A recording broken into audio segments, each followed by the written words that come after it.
ഓരോ ദിവസവും ബൈബിൾ വായിക്കുന്നത് ആത്മീയമായി വളരുവാനും ദൈവവുമായുള്ള നമ്മുടെ ബന്ധം ശക്തിപ്പെടുവാനും സഹായിക്കും. ഇത് ലളിതവും എന്നാൽ വളരെ ശക്തവുമായ ഒരു രീതിയാണ്.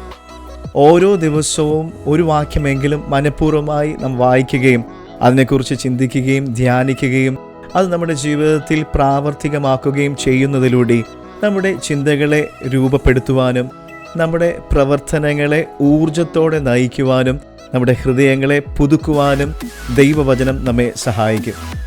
യോശുവയുടെ പുസ്തകം 1-ാം അധ്യായം 8-ാം വാക്യത്തിൽ ഇങ്ങനെ നാം വായിക്കുന്നു: ഈ ന്യായപ്രമാണ പുസ്തകത്തിലുള്ളത് നിന്റെ വായിൽ നിന്ന് നീങ്ങിപ്പോകരുത്. അതിൽ എഴുതിയിരിക്കുന്നത് പോലെ ഒക്കെയും പ്രമാണിച്ച് നടക്കേണ്ടതിന് നീ രാവും പകലും അത് ധ്യാനിച്ചു കൊണ്ടിരിക്കണം. എന്നാൽ നിന്റെ പ്രവൃത്തികൾ സാധിക്കും, നീ കൃതാർത്ഥനായിരിക്കും. ദൈവവചനത്തിൽ സ്ഥിരമായി സമയം ചെലവഴിക്കുന്നത് നമുക്ക് ജ്ഞാനവും നമ്മുടെ ജീവിതയാത്രയിൽ വഴികാട്ടിയും ദൈവഹിതമനുസരിച്ച് ജീവിക്കുന്നതിൽ വിജയവും നമുക്ക് നൽകുന്നു. സങ്കീർത്തനം 119 105 വാക്യത്തിൽ ഇങ്ങനെ ഒരു വാക്യം കാണുന്നു: നിന്റെ വചനം എൻ്റെ കാലിന് ദീപവും എൻ്റെ പാതയ്ക്ക് പ്രകാശവുമാകുന്നു.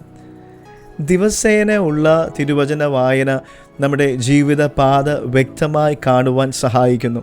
പ്രത്യേകിച്ച് നമ്മുടെ ജീവിതം അനിശ്ചിതത്വത്തിൻ്റെ നടുവിൽ കൂടി കടന്നു പോകുമ്പോൾ വിവേകപൂർവമായ തീരുമാനങ്ങൾ എടുക്കുവാൻ നമ്മെ ഇത് സഹായിക്കും.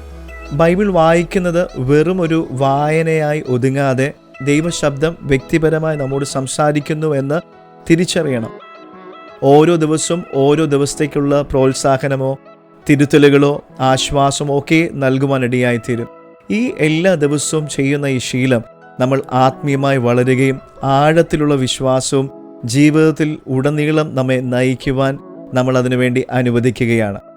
അങ്ങനെ നമ്മുടെ ജീവിതം മുൻപോട്ട് പോകുവാൻ ദൈവത്തിൻ്റെ സ്ഥിരമായ സാന്നിധ്യം അനുഭവിക്കുവാൻ ഇത് ഇടയാക്കുകയും ചെയ്യും. God bless you.